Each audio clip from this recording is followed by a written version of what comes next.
Na Bula FM krake taletaki.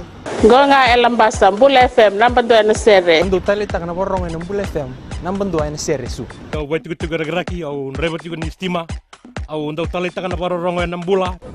Tolong bina Fiji Bula FM nambando esinga toka. Bula bina era roga Bula FM nambando atikonga. Bula FM nambando ena sere.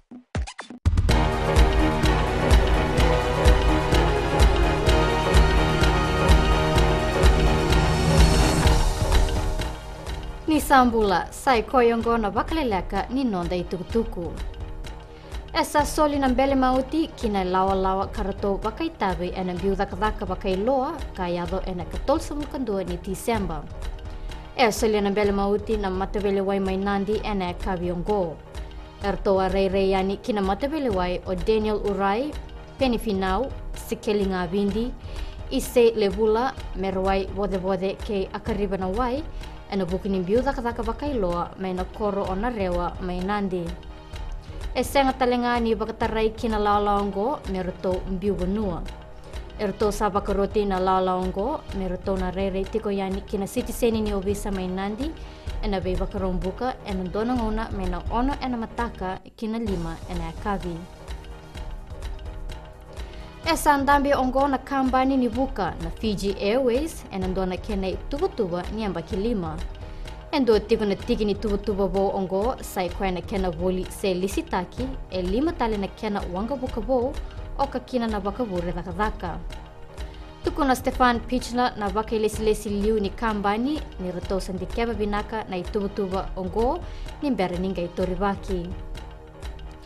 Tuko na liu matinitu o berenge mbani marama ni sa moti kongo obiti kinandoa na lako ena basika kina na bo binaka. Bosa tiko mbaini marama ena songo ni katinika limni ambaki ni venga ravi ni kambani mai New Zealand na Pacific Destinations. Kani san dua na nonda yabu ni bakabule wa kanta donu menda dhimbi taka na leo ni bonongo na kena tu taka na labeti ni bula eviti. Tuko na mbaini marama ni sa bakatau yando kina leo ni bonua na ngoni sala enda na via tori baka kanta donu menda bakatule wa taki kenda bakabinaka. Kinagito, esanding itakanan daw ni ibe bakatawulidi ni Leo Yabitu o Ben Ryan, elewe tinika bitu na dorbo, meroto na bakabakaraw tiko kina sota may Las Vegas kay Wellington. Esa may luto o chasa vermalua endua kalewena boli na timyonggo. Ena bakaluto katali o Ryan elewe 5 ni beraningay kautayani elewe tinkarua kina sota e ruongori. Esai koyangori na Vakaleleka ni nonda itukutuku ni temo demanda.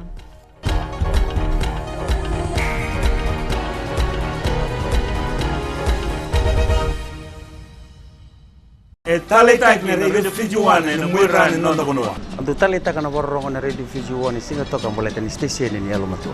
Ando taleta ka bale una borong na Radio Fiji 1 station ni alumatua ilo toka. Ando taleta ka bale una borong na Radio Fiji 1 mandi na station ni alumatua. Au tuloy korbo ando borong leve na station ni alumatua na Radio Fiji 1. Ando borong na Radio Fiji 1 na station ni alumatua na mandoi tele. Na Radio Fiji 1 nando mo ibitin bonga ni BNN.